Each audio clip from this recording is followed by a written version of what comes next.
I am N.S. Venkatraman.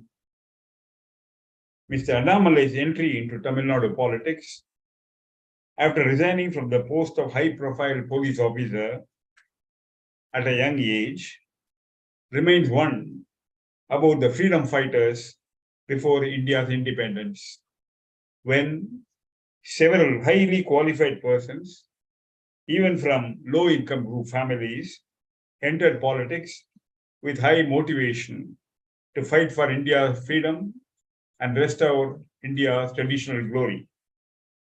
Certainly, even the pledged critics of Mr. Annamalai cannot but agree that Mr. Annamalai has brought in a refreshing political climate in Tamil Nadu, even within a short period, due to his caliber and sense of commitment to value system, which obviously are of much higher standards than the other political leaders in the state at the moment.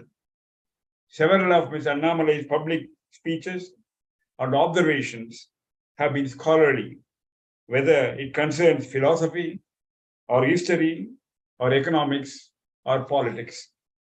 Having said this, let us look into the need for quality leadership in Tamil Nadu today. In the last 60 years or so, Tamil Nadu politics has been dominated by Dravidian parties when political and administrative corruption have gradually and steadily become the order of the day. The social life and harmony in the state has been uprooted by lifting prohibition and in the process driving large section of menfolk into liquor addicts. As a result, life of several women, particularly in poor families, have almost become like one living in a hell, taking beatings from the menfolk. Life for the women, particularly in the children, young girls, have become very unsafe today. The recent East Road by-election is a case study and immediate example to show the extent of deterioration in the political and social climate and value system in Tamil Nadu today. Obviously, there is urgent need for quality leadership to restore Tamil Nadu's glory. Having said this, let us look into what we call as Kamaraj era.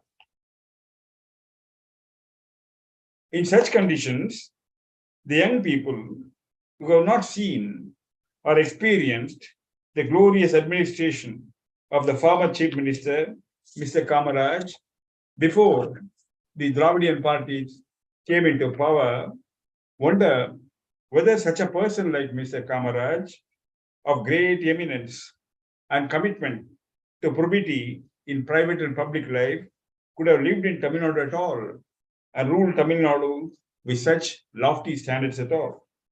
Certainly, there is a widespread desire and yearning among cross-section of discerning people in Tamil Nadu, both men and women belonging to different walks of life and various age groups today, that a progressive political climate with value systems, with probity and transparency in governance as existed in the period of Kamaraj era is what Tamil Nadu urgently needs today.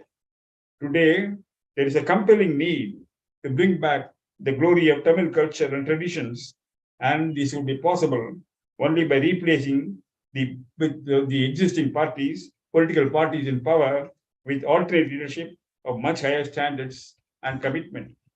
Now, in this condition, let us look into what Mr. Annamalai desires, justifiably desires. When Mr. Annamalai entered Tamil Nadu politics, many people saw his entry with curiosity and disbelief, as sacrifice of personal interest for the sake of public cause amongst political leaders have become unknown in Tamil Nadu these days. Certainly, activities of Mr. Annamalai, with courage of conviction and unbending desire to fight for rightful cause and backed by high level of education, knowledge, and wisdom, has caught the imagination of the people in the state today. For the sake of political compulsion, Mr. Annamalai is unwilling to align his party with other parties, some of whose leaders are facing corruption charges. Mr. Annamalai justifiably thinks that Kamaraj era can be brought back to Tamil Nadu only by taking an uncompromising stand on principles and guided by national cause and providing an opportunity for the people to exercise their franchise during the elections based on the need for value system in public life. Mr. Annamalai is certainly not interested in taking a short-term look to win elections in 2024 and 2026 for his party.